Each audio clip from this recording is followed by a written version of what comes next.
Cycle tracks గా tech వీధులు నగరవాసులని గుప్పిట్లోకి తీసుకుంటున్న సైక్లింగ్ ట్రెండ్. పూర్తి వివరాలకు చదవండి రేపటి సాక్షి దినపత్రిక. తన రాజకీయ లబ్ధి కోసం చంద్రబాబు ఎంత దూరమైనా వెళతారు. ఏ స్థాయిలో అయినా అబద్ధాలు ఆడుతారు. ఎంత విష ప్రచారమైనా చేస్తారు. ఆఖరికి దేవుడిని కూడా విడిచిపెట్టరు. దేవదేవుడితోనూ రాజకీయం చేస్తారు. తిరుమల లడ్డూ వివాదంతో ఆ విషయం మరోసారి స్పష్టమైంది. కల్తీ జరిగిందని చెబుతున్న నెయ్యి శ్రీవారి లడ్డూలో కలవలేదని చంద్రబాబుకు తెలుసు. అయినా విష ప్రచారం చేశారు. ఇటు ఈవో కూడా ఆ నెయ్యి లడ్డూలో కలవలేదని క్లారిటీ ఇచ్చినా బాబు మాత్రం విష ప్రచారం ఆపలేదు. లడ్డూల్లో కలవని నెయ్యితో ఎంత రాజకీయం చేయాలో అంత రాజకీయం చేశారు. కానీ నిజం నిలకడ మీద బయటపడింది.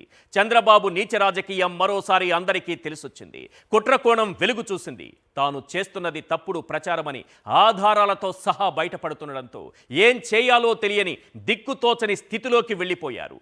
నాడు జంతువుల కొవ్వుతో లడ్డూలు తయారు చేశారని కళ్ళార్పకుండా అబద్ధాలు చెప్పిన చంద్రబాబు నేడు ఏమన్నారో తెలుసా? ఆ నెయ్యి ఎక్కడ వాడారన్నదే అప్రస్తుతం అంటూ దాటవేస్తున్నారు. మాట మార్చేస్తున్నారు. అసలు లడ్డూ విషయంలో చంద్రబాబు అడ్డంగా దొరికేశారా? ఈ విషయాన్ని ఇంకా లాగితే జంతువుల కొవ్వు తన మెడకు చుట్టుకుంటుందని మెల్లగా జారుకుంటున్నారా? సుప్రీంకోర్టులో విచారణ జరిగితే బాబు బాగోతం మొత్తం బట్టబయలవుతుందా? ఎన్డీడీబీ ఇచ్చిన రిపోర్ట్లోనూ కుట్ర దాగుందా? ఆ సిట్లో నారా భక్త వీర విధేయ పోలీసు అధికారులే ఉన్నారా? తిరుపతి లడ్డూ వివాదం అయిపోయింది. ఇక దాని గురించి మనం మాట్లాడటం అనవసరం. ఇది ఎల్లో మీడియా 4 రోజులుగా చెబుతున్న నీతి సూక్తి. ఎందుకంటే వాళ్లకు మ్యాటర్ అర్థమైంది. ఇంకా ఇలానే లాగితే ఆ తరువాత లాక్కోలేక పీక్కోలేక సతమతం అవ్వాల్సి వస్తుందన్నది వాళ్లకు బాగా అర్థమైంది. అటు చంద్రబాబుకు ఇదే విషయం ముందే అర్థమైంది. అందుకే సిట్టింగ్ జడ్జితో విచారణ, సిబిఐ విచారణలు అనకుండా సైలెంట్గా సిట్తో మమ అనిపించేయాలని చూశారు. అది చంద్రబాబు సిట్ అంటే సిట్, స్టాండ్ అంటే స్టాండ్ అని అందరికీ తెలుసు. అందులోనూ నారా భక్త వీర విధేయ పోలీస్ అధికారులతోనే ఆ సిట్ ఏర్పాటు చేశారు. అందులో ఉన్న అధికారులను చూస్తే ఆ సిట్ విచారణ చేయకముందే రిపోర్టు ఎలా ఉంటుందో ఈజీగా చెప్పేయచ్చు. దీని వెనుక కొందరు ఉద్యోగులు అధికారులను వేధించి తప్పుడు వాంగ్మూలాలు ఇప్పించే కుతంత్రం ఉంది. అసలు కల్తీ నెయ్యికి సంబంధించి ఎన్డీడీబీ రిపోర్ట్ ఇచ్చిన 64 రోజులకు కంప్లైంట్ ఇచ్చారంటేనే దీని వెనుక దాగున్న కుట్రేంటో స్పష్టంగా అర్థమైపోతుంది. రిపోర్టు వచ్చిన జూలై 23నే ఆహార భద్రతా చట్టం కింద ఎందుకు కేసు నమోదు చేయలేదు? రిపోర్టులో ఎక్కడా జంతువుల కొవ్వు లేకపోయినా బాబు నోటి నుంచి యానిమల్ ఫ్యాట్ అన్న మాట రాగానే ఈవో శ్యామలరావు పక్కా స్క్రిప్ట్తో అడుగులు ముందుకు వేస్తున్నారు. ఇప్పుడు సిట్ వేసి ఏం తేల్చాలనుకుంటున్నారు? బాబు చెప్పిన యానిమల్ ఫ్యాట్ లడ్డూలో కలిసిందా లేదా? సిట్ ఈ విషయాన్ని తేలుస్తుందా? కానే కాదు. షుగర్లో తీపి తగ్గింది, సాల్ట్లో ఉప్పు తగ్గింది, రైసులో బియ్యం తగ్గింది, నెయ్యిలో నాణ్యత తగ్గింది అని తేల్చి గత పాలక మండలిపైకి తోసేసి బాబు సంతకం పెట్టమన్న చోట సంతకం పెట్టేసి చేతులు దులిపేసుకుంటుంది. జరిగేది ఇదే. అసలు మీకు ఇంకో విషయం చెప్పనా? ఈ సిట్లో ఉన్న సభ్యులెవరో తెలుసా? హెరిటేజ్ ఫుడ్స్ డైరెక్టర్గా పనిచేసిన కృష్ణయ్య అల్లుడు, ప్రస్తుత విశాఖ డిఐజీ గోపీనాథ్ జెట్టి ఈ సిట్లో మెంబర్. ఇప్పుడు అర్థమైందిగా ఈ కేసు ఎటుపోతుందో. అసలు లేని యానిమల్ ఫ్యాట్ను సృష్టించి కలవని కల్తీ నెయ్యి లడ్డూలో కలిసిందని దుష్ప్రచారం చేసి దాని నుంచి బయటపడలేక లాక్కోలేక పీక్కోలేక ఈ సిట్ను తెరపైకి తెచ్చారని మీరు అనుకుంటున్నారు. దీని వెనుక మరో కుట్ర కూడా ఉంది. ప్రస్తుత కాంట్రాక్టర్ను తొలగిస్తే ఆ స్థానంలో వచ్చే కాంట్రాక్టర్లతో సిండికేట్గా ఏర్పడి హెరిటేజ్ నెయ్యి సరఫరా అయ్యేలా తెర వెనుక పెద్ద ప్లానే చంద్రబాబు వేశారని పొలిటికల్ సర్కిల్లో టాక్ వినిపిస్తోంది. శ్రీవారి లడ్డూ విషయంలో చంద్రబాబు చేసిన కుట్ర బయటపడుతున్న వేళ కొన్ని ప్రశ్నలు వినిపిస్తున్నాయి. అవేంటో ఒక్కసారి మనం స్క్రీన్ పైన చూద్దాం. క్వశ్చన్ నెంబర్ 1, కల్తీ బాబు సృష్టి అని తేలిపోయిందా? క్వశ్చన్ నెంబర్ 2, వెంకన్న సాక్షిగా బాబు నీచ రాజకీయం బయటపడిందా? క్వశ్చన్ నెంబర్ 3, ఎన్డీడీబీ ఇచ్చిన రిపోర్టులోనూ కుట్ర దాగుందా? క్వశ్చన్ నెంబర్ 4, సుప్రీం విచారణతో బాబు బాగోతం బట్టబయలవుతుందా? చంద్రబాబు విష ప్రచారమంతా బయటపడుతున్న వేళ వినిపిస్తున్నటువంటి ప్రశ్నలివే. శ్రీవారి లడ్డూ విషయంలో చంద్రబాబు చేస్తున్న ప్రచారమంతా రాజకీయ లబ్ధి కోసమేనని ఈ ఎపిసోడ్ మొత్తం పరిశీలిస్తే అర్థమైపోతుంది. ఈ లడ్డూ ఎపిసోడ్లో ఎప్పుడు ఏం జరిగిందనేది ఒక్కసారి చూద్దాం. జూలై 17న ఏఆర్ డైరీ నెయ్యి శాంపుల్స్ ఎన్డీడీబీ ల్యాబ్కు పంపారు. జూలై 23న ఎన్డీడీబీ నుంచి టీటీడీకి రిపోర్ట్ వచ్చింది. జూలై 23న ఏఆర్ కంపెనీ నెయ్యిలో వెజిటబుల్ ఫ్యాట్ గుర్తించామని ఈవో అన్నారు. సెప్టెంబర్ 18న తిరుమల లడ్డూలో యానిమల్ ఫ్యాట్ కలిసిందని చంద్రబాబు అన్నారు. సెప్టెంబర్ 19న టీడీపీ ఆఫీసులో ఫ్యాబ్రికేటెడ్ రిపోర్ట్ బయటకు విడుదల చేశారు. సెప్టెంబర్ 20న బాబును సమర్థిస్తూ అవును యానిమల్ ఫ్యాట్ గుర్తించామని ఈవో అన్నారు. సెప్టెంబర్ 20న ఏఆర్ కంపెనీ స్పందిస్తూ జూన్ జూలై నెలల్లో మాత్రమే నెయ్యి సప్లై చేశామని చెప్పారు. సెప్టెంబర్ 21న కల్తీ నెయ్యి ట్యాంకర్లను వెనక్కి పంపేశామని ఈవో అన్నారు. సెప్టెంబర్ 22న నెయ్యి ట్యాంకర్లు వెనక్కి వెళ్లలేదు, లడ్డూల్లో కలిపేశామని చంద్రబాబు అన్నారు. సెప్టెంబర్ 22న ఏఆర్ కంపెనీ జూన్ జూలైలో మాత్రమే నెయ్యి సప్లై చేసిందని చంద్రబాబు సైతం ధృవీకరించారు.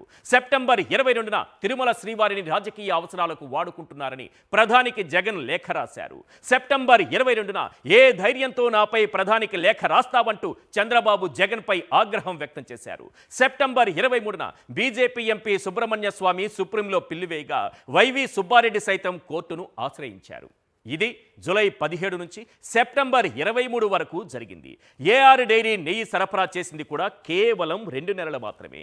జూన్ జూలై నెలలో మాత్రమే సప్లై అయినప్పుడు అందులో కల్తీ జరిగిందని తేలినప్పుడు దానికి జగన్కు ఏం సంబంధం? కల్తీ నెయ్యి తిప్పి పంపేశామని ఈవో అంటుంటే కలిపేశాం అని చంద్రబాబు అంటున్నారు.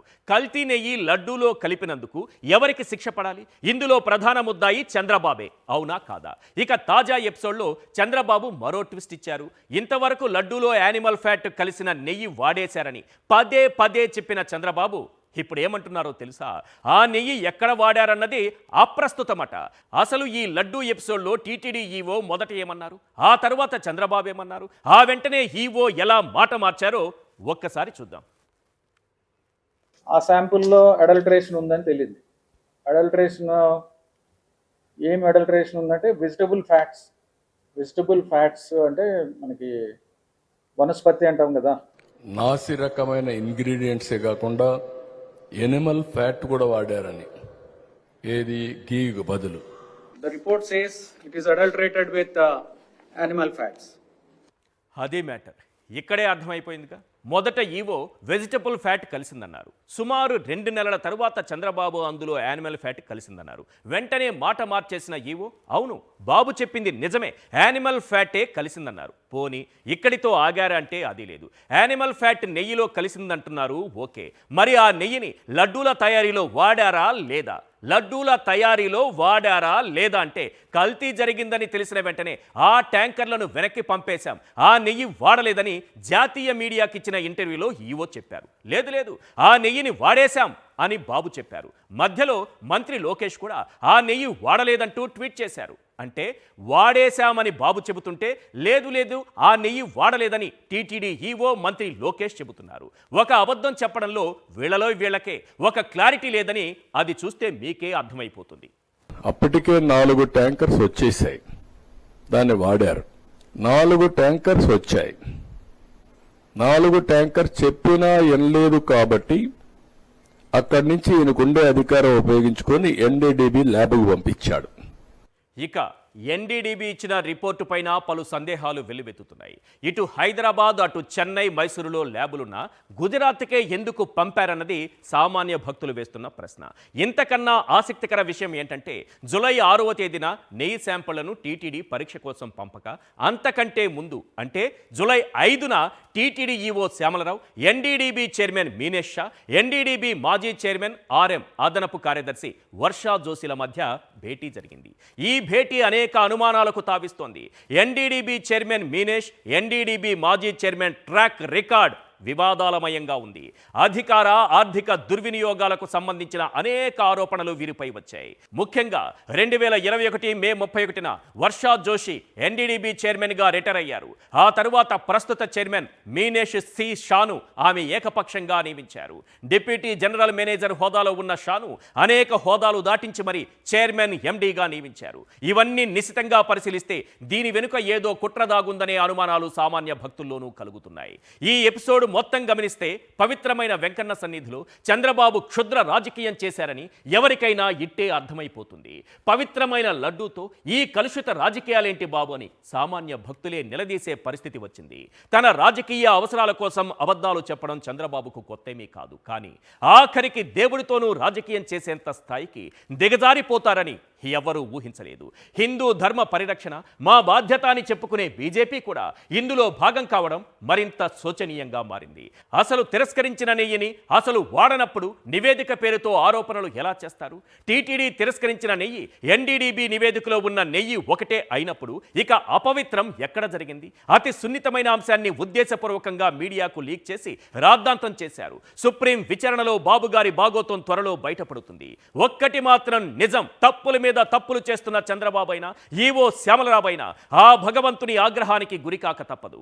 మరి వారికి కోర్టులో శిక్ష పడుతుందా? ప్రజా కోర్టులో శిక్ష పడుతుందా? ఆ దేవదేవుడే శిక్ష వేస్తాడా అన్నది తేల్చాల్సింది మీరు నేను కాదు. దుష్ట శిక్షణ శిష్ట రక్షణ చేసే ఆ శ్రీమన్నారాయణుడే తేల్చాలి.